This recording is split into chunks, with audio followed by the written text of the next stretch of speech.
Hi, and welcome back to the East Carolina Law Group Self-Help Series. So this is the episode where we're going to show you what you can expect when you come in for your consultation. This is going to be a mock consultation. This is an actor portrayal only. This is not an actual client, and I would not be wearing a microphone in an actual consultation. So sit back, relax, and enjoy Andy's consult. Hi, how you doing? I'm attorney Tim Kohler, and I'm Andy. All right, so I got your sheet, and just looking over this, you've got a divorce, custody, and possibly an ED kind of case. So why don't you just kind of tell me a little bit about what's going on? Well, we've been married for 14 years. Okay. I'm retired military. All right. We have 3 kids, and we have lots of assets. All right. So when you say retired military, what was your pay grade when you retired? E6. Okay. And what service branch were you in? Navy. Oh, so was I. Huh. All right. And so how many years of service did you have? 20. Exactly 20? And 4 days or something, like 20 years and 4 days. Okay. So 240 months. All right. And so what was your date of marriage? 26 July, 14 years ago. Okay. So that would be 2004? Yeah. Sorry, I'm trying to forget that we got married. So. All right. And what was your date that you retired from the military? 1 September 2012. Okay. So so you did exactly 20 years. So that means you joined the Navy in 92? Mm-hmm.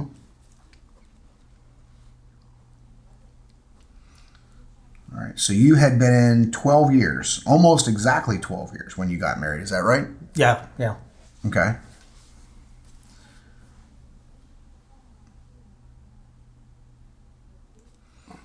All right. I don't want her to take any of my retirement. You don't want her to take any, well, that probably won't happen, but we'll see what we can do. All right. So you had 144 months of non-marriage, and then you had 100. So that would be 96 months married. Seems longer. 96 months out of 240. Okay. So that's called your coverture fraction. And so whatever percentage that works out to be, then you split that in half, and that's what her actual entitlement is. But she has to actually make a claim for that. So, all right, so we're going to have a division of military depending on the situation. What about my VA money? You receiving disability? 100%. Okay. Are you receiving that in lieu of retirement or in addition to? In addition to. Okay, so that's not going to be something that she can get at because VA disability is exempt. Thank God. As far as equitable distribution. Okay, so let's talk about, you said we have a lot of assets. How do you own a home? 2. Where do you own your homes at? One in Manio Okay. and one in Virginia Beach. All right. Now, where were you married at? Manio. Okay. She's from down there. All right. And have you physically separated yet? Yeah. Okay. When were you physically separated? It's December. The end of August. I'll say the 25th of August. All right. So you haven't been separated for a year yet. Mm-hmm. All right. All right. So why did you separate? She's been cheating on me. She's been cheating on you. Okay. How do you know that? I have pictures. I have pictures. Pictures of what? Her with another guy. Maybe not intimate pictures, but on the beach, All right. Definitely more than friends. Okay. All right. Do you know who this guy is? I do. Okay. Now, do you currently work other than being retired? Yeah, I'm a government contractor. Okay. Who do you work for? UCGF is the name of the company. Okay. All right. And does she work? No. Has she worked during the marriage at all? Not really. odd little jobs here and there, but nothing, like no career. Okay. All Currently, right. she's not working, no. Okay. And you said you have 3 kids. Mm-hmm. All right. And so we'll need their full names, dates of birth, and all the places they reside. If we have to file this thing, we'll have to do that. All right. So They've always lived in Manio. okay. Now, did she leave or did you leave? I left. Okay. Who has the kids? She does. Okay. Why did you leave the kids with her? I think I was just so upset. I just wanted to get the heck out of there. So I went up to my house in Virginia Beach and pretty much been there. All right. Have you been seeing the kids? I have. Okay. So the first red flag is that our potential client is a retired military member but doesn't want to give up any of his military retirement. While the opposing party is entitled to a portion, she actually has the duty to make the claim. So, if he ends up divorced before she makes a claim, she actually will not be able to get any of that military retirement. Our second red flag is that our client has left the marital home and left the children with the other spouse. This is also a red flag. Leaving the former marital home is generally never a good thing, particularly if you want to assert primary custody rights of the children, not leaving them with the other spouse.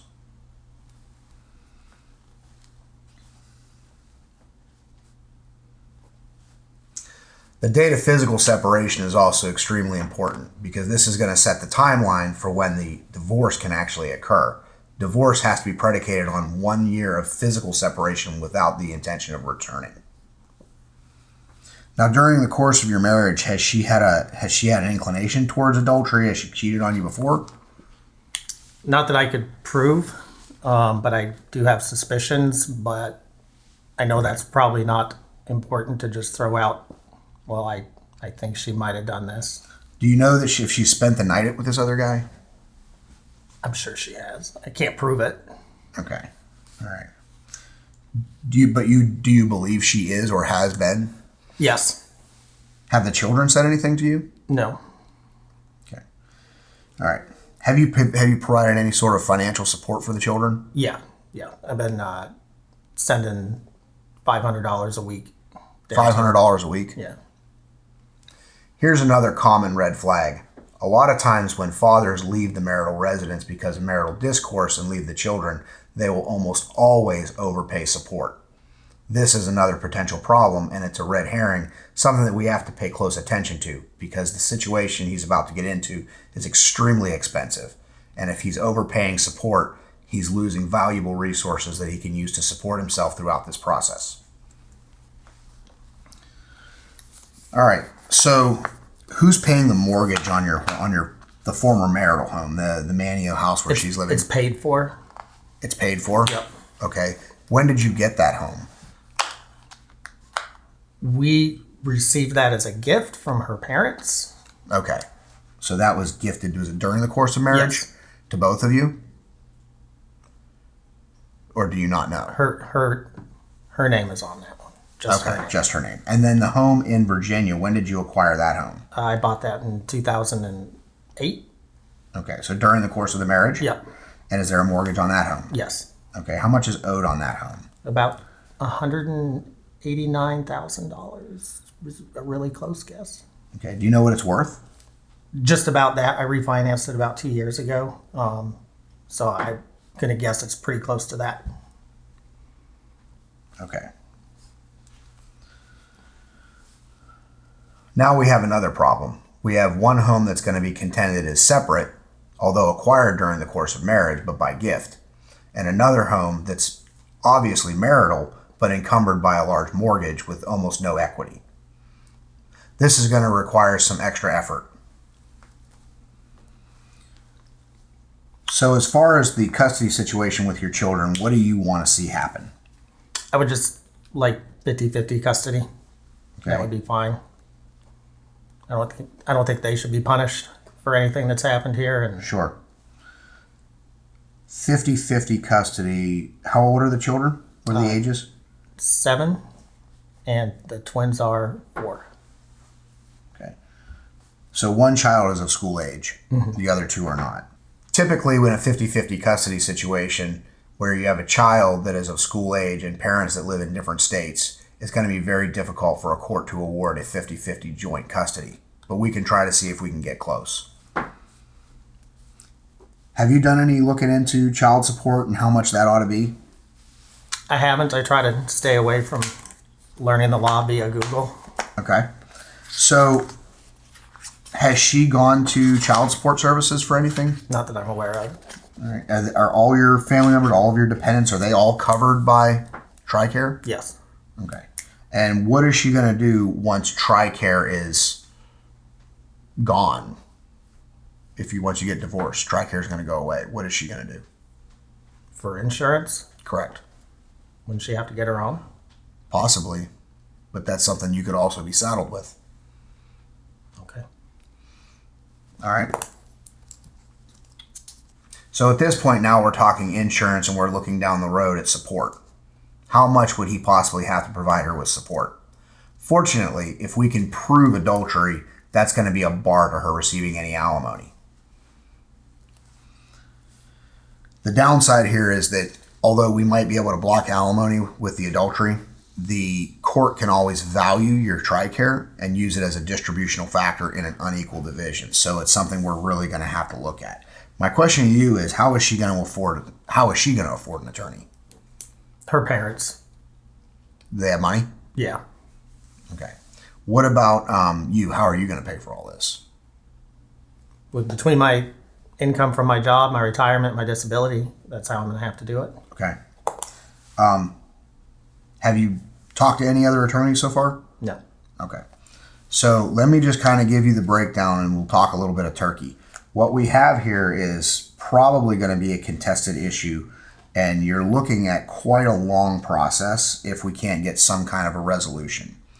So it's going to be important that we kind of feel out on her end what it is she's willing to do. So are we going to be able to work out a settlement, or are we going to be able to work out doing a mediation, or are we just going to have to file this thing in court? So at this point, we're going to discuss options as to how we can handle this matter, whether we're going to be able to just start a negotiation dialogue, or whether we're going to have to do some kind of a mediation, or whether it's just going to have to be a lawsuit that gets filed. But either way, he's in for quite a long fight, and he's really going to have to look at how he's going to pay for this. So we really have three options. We can either engage her directly and try to negotiate, which if she's not represented, she doesn't have an attorney, right? Not yet. Okay.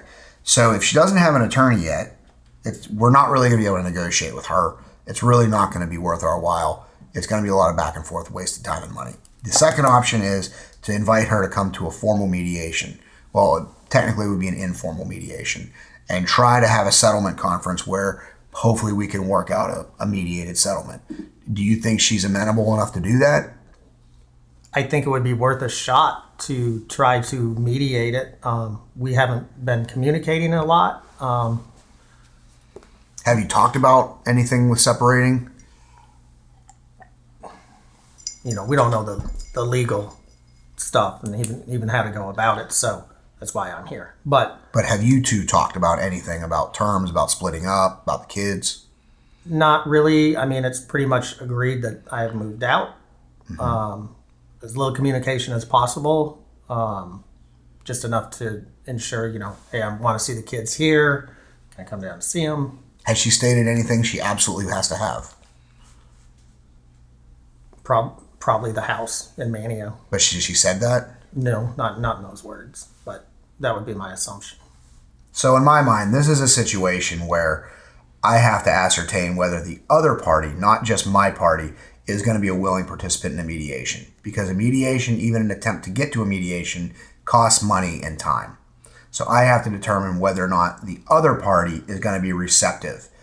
Based upon what my client is telling me right now, what I'm hearing in my head is that she doesn't know whether she's coming or going on foot or horseback. If she doesn't have her own legal guidance, doing any kind of negotiating at this stage, whether it's a mediation or directly with her through letters, is probably not going to bear us any fruit. We may need to think of other options. So my concern here at this point is you seem to kind of at least know you're separating. Yeah. Is that right? Oh, yeah. Marriage is over. In my mind, yes, 100%. Okay, it was over in August. Yeah. Okay. It's irreparable. Yep. All right. So you at least know one thing for certain, that you're out of the house, you want to split it up, you've got some kind of an idea on what you want for custody. You also know, a little bit about what your asset situation is. So you've got some kind of an idea. You know some things are going to have to be divided up. You already know these things. But what I'm hearing coming from the other side is that she doesn't know anything other than the marriage is over and y'all are split and minimal contact. And other than that, it doesn't seem like she really knows what she's doing or where to go. So my concern is, do we waste a bunch of your time and money trying to negotiate with somebody who doesn't know? Because I think that's going to prevent us from making any headway. So what are your thoughts? I'm going to call her after this and tell her to go get an attorney. And it's not a matter of money for her, for the attorney, due to her family. When I say we got a lot of assets down at Manio, we got jet skis and a boat and things like that that were bought during our marriage, because she always had money coming from her parents. Sure. And I was retired, working. So it's never been an issue. But I don't want any of that. I got you. I just want a clean break. Whatever I have to do for the kids, I'll do for the kids. Sure. The least I have to do for her, the better. Got it. And move on. So I would probably advise you not to contact her directly. In such possible high conflict cases such as this, where there's custody and divorce and assets to be divided, a lot of times the reason the parties have split is because they're just absolutely toxic communicators. Your client contacting the other party directly, especially shortly after a separation, to let them know that you've hired an attorney or you're hiring an attorney, is probably going to create a bigger problem. Generally at this stage of the game, unless the other party knows you're here for this purpose, I'm going to advise them not to communicate. I'm going to advise them to retain an attorney, whether it's me or anyone, and then we will reach out to them. So hopefully it removes that emotional stigma that comes with the other spouse saying, I'm hiring an attorney, and allows the attorney to neutrally contact them, ask them if they've had an attorney, if they have an attorney. If not, advise them to get an attorney. And if they don't plan on getting an attorney, to be in contact to discuss possible terms for negotiation. So at this stage, I'm going to tell you it's probably a bad idea to contact her. It's probably just going to set her off. It sounds like you probably had kind of a volatile situation, and she's probably going to be very defensive if, in fact, she is having an affair. Because once she knows there's an attorney on tap, she's probably going to think they're probably going to stick a PI on me, so on and so forth. So before we go that route, let's kind of figure out strategy of using me as the neutral third party, because that's kind of what my job is. So my recommendation at this point, because you've already said you got a lot of assets, we've got a little bit of an idea on your real estate, is to, if you want to retain me, I'm willing to take your case. The retainer fee is something we do have to discuss. The retainer for a contested divorce with custody, alimony, and all that, that's probably going to be involved here. You're looking at a $4,500 retainer deposit. Now, that money is not my money. It goes into our IALTA trust. We bill out of that every month at a rate of $250 an hour. You are a veteran, so you're going to get a 10% discount off my hourly. So you're actually going to be getting billed at a rate of $225 an hour. We're also running a holiday promotion right now for another 10%, so it's actually going to knock it down to $200 an hour. It's a pretty good discount. If you look at over the life of a particular case, you're going to save probably some of the ballpark of $5,000 to $6,000 just on those discounts. So just by hiring during the holidays, I'll always stay at that $200 an hour? That's correct. Okay. And that's going to be built into your retainer agreement, and there'll be a written retainer. All the terms will be set out for you. Now, our retainer agreements are evergreen retainers. An evergreen retainer allows the client to put a retainer deposit, but not have to wait till the retainer is exhausted before they begin replenishment. They get a monthly invoice, and if $500 is spent out, they put $500 back, hence the term evergreen. They always keep the retainer full, and at the end of the case, what's left, they get back. So the evergreen retainer allows you to continuously pay in, so that as the money gets spent out, you replenish. So you're not having to, at the drop of a hat within, say, 10 days of getting an invoice saying, hey, you're out, refilling everything. You get to pay in little bit by little bit. You just have to come up with that first big chunk. Has that ever happened to you? What? A retainer runs out? Yes, it does happen from time to time. Now, we will do everything we can to drive down costs. If there are things that can be done by non-attorneys, such as our paralegals, clerks, interns, and things of that nature, we'll delegate those things to be done. However, attorney-type behavior, such as drafting complaints and pleadings, is always something that the attorney does. Drafting discovery can be delegated, but they're always overseen by the attorneys. Filing answers, motions, anything that's of critical importance is going to be drafted, and eyes or hands-on are going to be done by the attorney. But we'll do whatever we can to reduce the cost. You're also going to get homework. We're going to task you with doing things that we would otherwise charge you a lot of money to do. You probably have a pretty good idea of your own financial situation. You can probably get tax returns. You can probably get income statements. You can probably get deeds and so on and so forth. So we're going to task you with doing that because it's a lot cheaper to have you do it than to have us do it. But be aware that the initial phase of the case where we're filing pleadings tends to be expensive. And you, depending on the complexity of the case, you could be looking at anywhere from $1,000 to $1,200 just for the pleadings phase because of the amount of time it takes in drafting, preparation, and then meeting with you to sign and verify. So just also understand you're going to have to make some trips down here. We'll do as much as we can by sending documents to you, but it's not always viable. Then once those pleadings go out, it'll kind of die down for a little while because we're waiting on answers. We'll probably begin prepping discovery at that point and going forward. My hope with this case would be is initially my first effort is going to be to send her a letter and say, I've been retained to represent your husband. He's advised us that you guys have been separated. If you have an attorney, in underlined letters, please forward this letter to them immediately. If you do not have an attorney, please consider going and hiring one. If you're not going to hire one, we need to be in touch soon to discuss possible terms of settlement if you're willing to discuss those things. It basically puts the ball in her court, and it's a way of doing it in an unbiased, in a very objective way that's not coming across with a great deal of acrimony. It's not aggressive and kind of gives us a chance to feel her out. Now, in past cases, I've had reactions of everything from, okay, let's sit down and talk, and we hash out some kind of an agreement. In other situations, they completely flip out. Sometimes you find it somewhere in the middle. But in all cases, you have to make that initial introduction, and that's important. So that'll be the first step, and that'll give us a chance, whatever response or no response we get, is to kind of feel out where she's at. If we don't get a response within a week or two, I'm going to let you know we need to go ahead and file a complaint and just start that process moving forward. And that's kind of how this whole thing's going to work. If you want to go ahead and retain today, that's fine. We take cash, nothing over $1,000. Take a personal check. If you bounce a personal check, we'll no longer accept them from you. You'll have to use certified checks. We'll take money orders. We also take credit cards, but there is a 3% convenience fee on the credit card. The initial retainer deposit, like I said, is $4,500. Again, we're running that holiday promotional, and so we'll go ahead and reduce that deposit amount to $4,000. Since you're already going to be taking a severely reduced hourly rate, it's not going to hurt you to put $500 less into the account, kind of help you out with that $500 you can put towards your kids' gifts and things of that nature. Remember, it is your responsibility to keep your retainer full. Okay? If you have any questions, feel free to ask at any point in time. We're always accessible. My guy up front is going to give you his personal number. He's got a cell phone that you can contact him 24 hours a day. If it's something super urgent, he's going to let me know.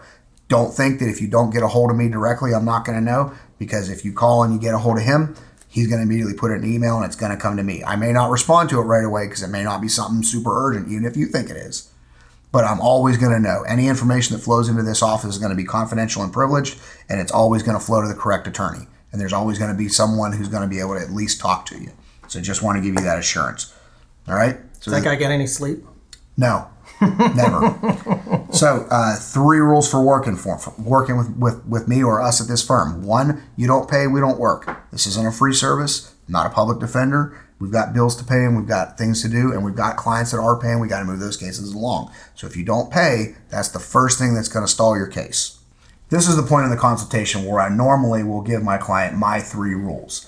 And these are very important, in my opinion, so that you're extremely transparent with the client and let them know exactly what your role is for them. So once again, pay your bill, all right? You don't pay, we don't work. It's not a free service. We will work if there's something ethical or legal that we absolutely have to do, even if you're in the hole, but you're going to have to pay for it, okay? We don't want to let you get in the hole. The reason I give you that as well is because if you get down to 25% left in your retainer, we're going to stop unnecessary work. If we don't have to do something, we're going to stop because it's disingenuous to you to run you into the red. We're going to stop. We're going to let you know, get your retainer refilled. You're down pretty low. Okay. So we're going to be on that pretty often, and you're going to hear from somebody in this office fairly often. Second thing is, don't lie to me. I won't lie to you. Tell me everything. Everything's confidential and privileged. Secrets are bad. Okay. If you've got a secret girlfriend on the side, we got to know about it. You know, if you're running a brothel out in Nevada on the side, we got to know about it. Okay. I do have a girlfriend now. Okay. In Virginia. Okay, that's a bad idea. Get rid of her. Okay. Social media, shut it off. Shut it down until this thing is done. That is a treasure trove of information for opposing counsel. Shut it down, close it out, don't post anything on it. No direct communications unless it's regarding the well-being of your children. All right, so that leads me to rule number 3. When in doubt, go back to rule number 1. If you haven't heard from us for a while, we're not ignoring you on purpose because we're trying to be devious or in any way ugly with you. It's because if we're contacting you, it's costing you, and we're trying not to run you into the red. If you haven't heard from us for a while, 1, either nothing's happening, or 2, you hadn't paid your bill.